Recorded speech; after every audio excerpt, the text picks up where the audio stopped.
Hi guys, this is gsn.com and I'm here with the Nubia Z11 Mini for a full review. This is a compact phone, a compact mid-ranger with a pretty nice design. It was launched around April 2016 and it's a 5-incher with a glass and metal design, and it's a rival for the Huawei Honor and the Xiaomi Redmi phones. As you can see, it's got the Nubia brand, Nubia Z11 Mini. So it's available in black, white and gold, and it's priced at only $200. For that price, you get a handset that has a glass panel at the back, glass panel at the front, slightly curved 2.5D, and a metal frame between them.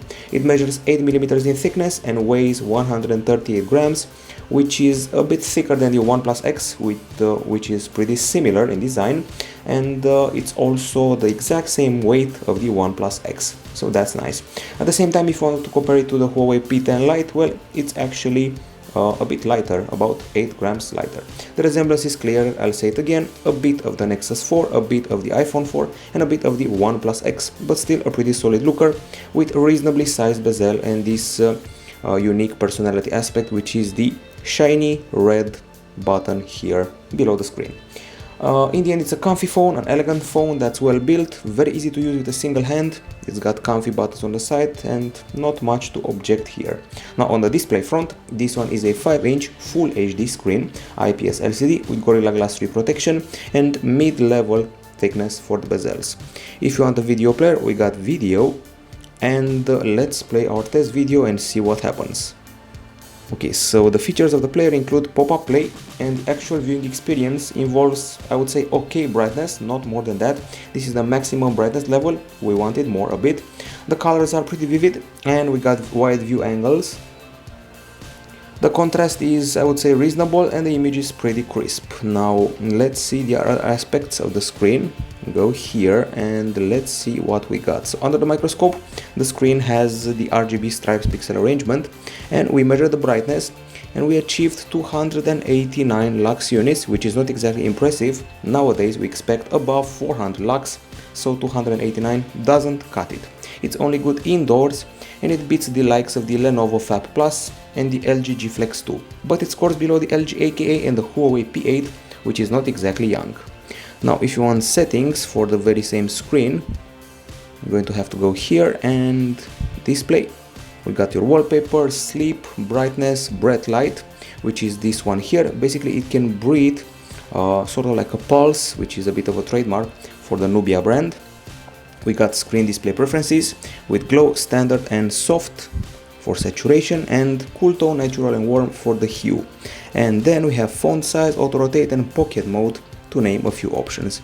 In the end, not very impressive screen brightness wise, but other than that it's quite okay, especially indoors. Now when it comes to the other specs, we're dealing here with a familiar CPU.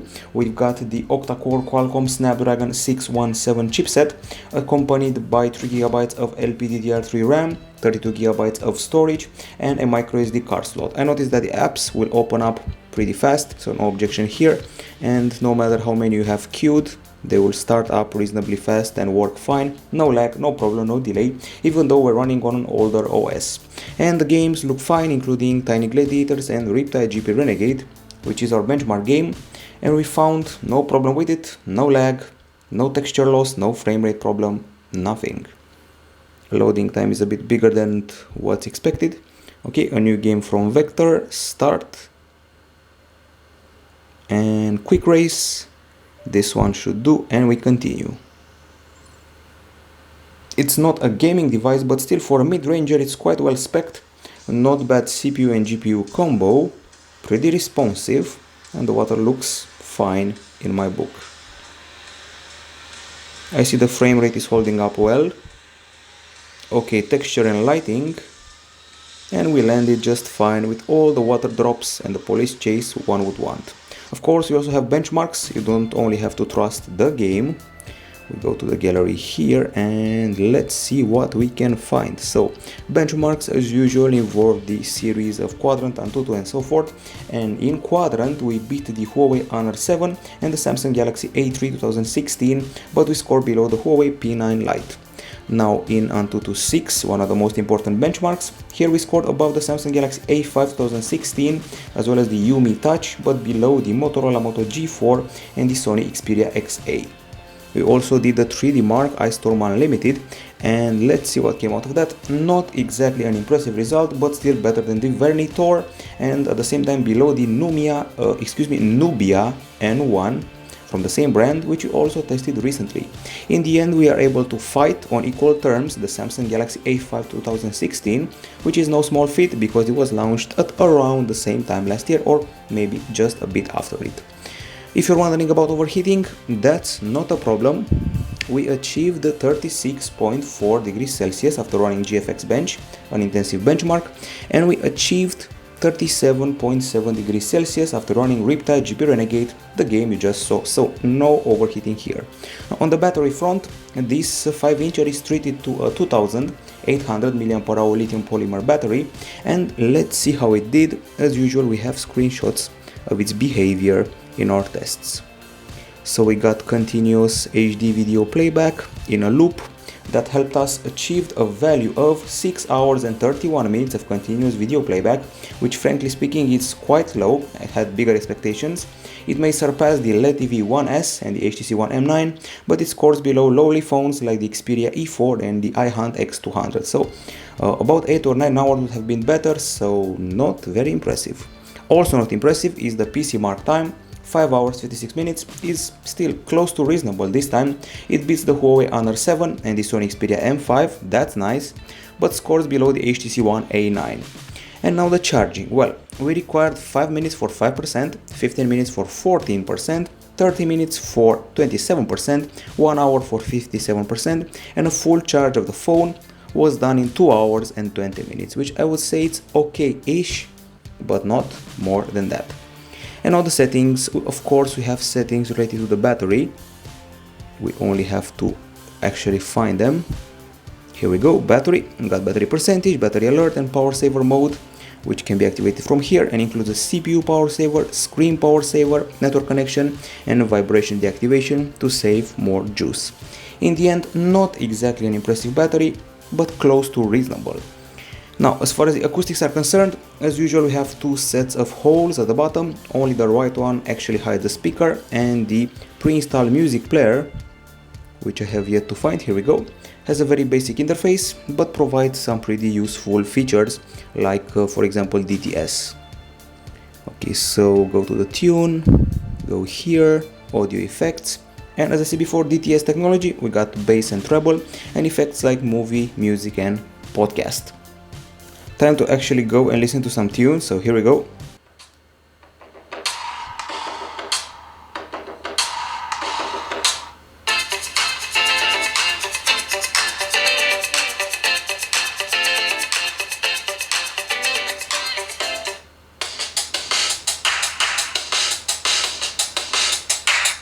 Okay, now it's time for some conclusions. So we have a pretty good bass.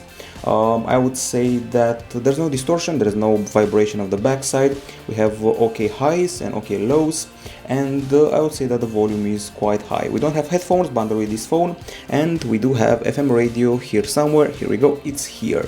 For those of you who want more detailed results, of course, we have a decibel meter test, which is this one here. So we achieved the value of 85.4 decibels at the front and at the back of the phone using our typical audio sample, and then we switch from the typical audio sample to Riptide GP Renegade, again 91.9 decibels, which is very good. I would even say it's top 10 or even top 15 at worst.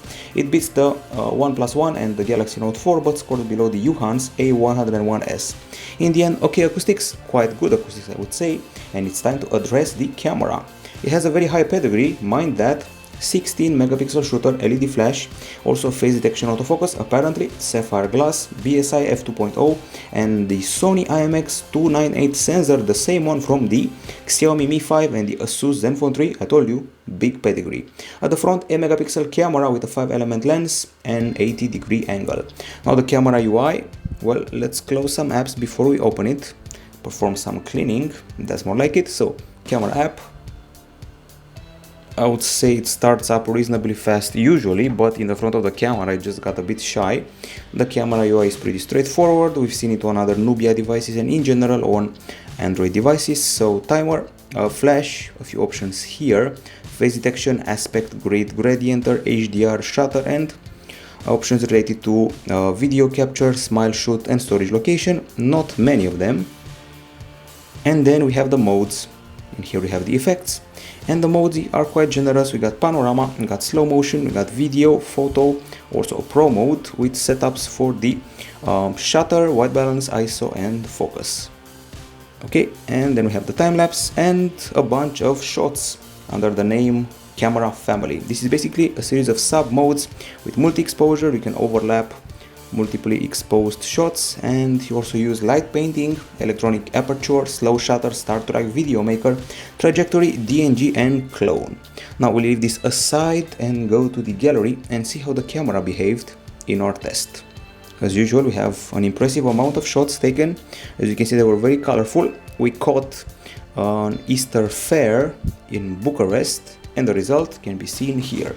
Keep in mind we were very close to the sunset, which means we had to tweak the exposure in some frames. We played with that slider thingy, and when we didn't, even so the shots were quite fine. We also abused the HDR quite a bit to pretty good results. I'm pretty happy with the clarity, the HDR and the exposure. Once again we were close to sunset. One thing I did not like was the fact that even though we tried a lot to focus on close-ups and macros, they did not come out as well as we like them to. I'm pretty happy with the quality of the colors. So here we go, lots of colorful shots, pretty good details. After all, it's a 16 megapixel camera, not your average 12 megapixel shooter. Good clarity and also good color. I would even say good focus if it weren't for the missed focus of the close-ups, but when you finally take them, they're quite good, I'd say. Nice texture of buildings, people, objects and gifts, and finally a decent close-up. There are some bluish shots here and there, some pets also included, and we also did a zoom test, started zooming in on the goat, and we were pretty impressed by the final results. So good details even when zooming in. And I was surprised to see that even in the shade the camera behaved well and the lighting was quite okay. Colors are pragmatic and exposure play was quite nice. I told you before we had to abuse the HDR and the exposure play on account of being very close to sunset. And nice clarity and colors too.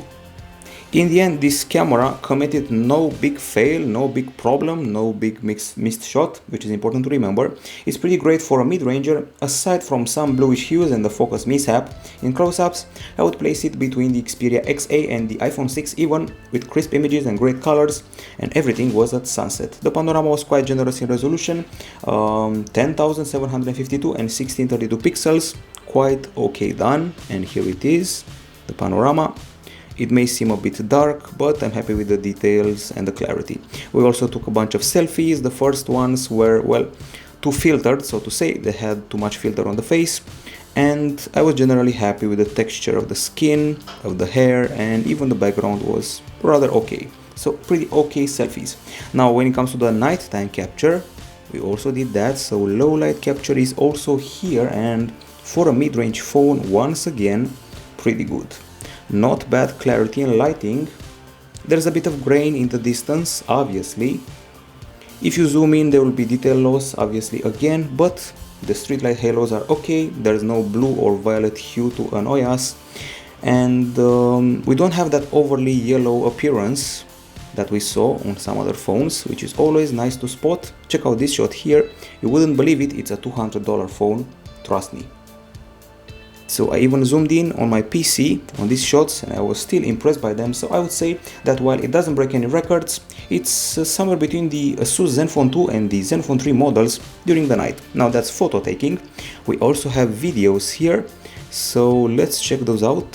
So videos, and we start off during the daytime. Okay, so starting with this one here, we shot full HD videos in MP4 format at 30 frames per second with a 20 megapixel pretty impressive bitrate. We have a very good microphone for the ambience, okay clarity, a bit of darkness, as I said before, it was sunset, and when we zoom in we got some serious detail loss. The colors are quite okay and everything has a pretty nice texture, including the sheep. Sadly, our test unit was at times plagued by a bug we have yet to identify, which makes the image flicker in an annoying fashion. We do not know why it flickers. It may be a hardware problem, but what's for sure is that In our first tests it did not do that, suddenly it did, and we've seen other videos shot with similar units from Nubia and they do not have that problem. So only our unit was slightly plagued by it, but when the problem got away, things started to look nice. And one more shot here. Pretty impressed by the microphone.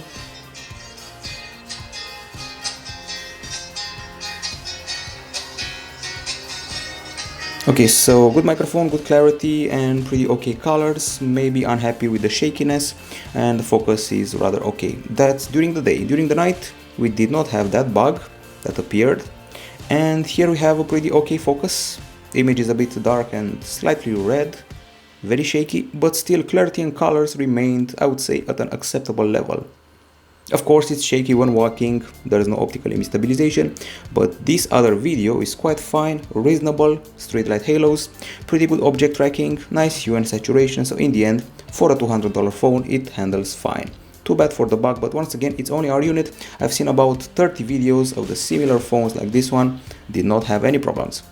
Now we're off to other aspects like the web browser. This is the pre-installed one. If you don't like it, you can always use Chrome. Now let's use gsm.com. Not the fastest browser in the world, and also Chrome did not achieve huge results here. We saw its Velamo and SunSpider results, not very impressive. Pretty low benchmarks. That's our website, GSM Dome, and that's the included virtual input, stock keyboard, but there's also other options if you want, like including touchpad. Now on the connectivity front, we got USB Type-C port at the bottom, there's Wi-Fi, BG and AC, there's Bluetooth 4.1, and here you can find more options.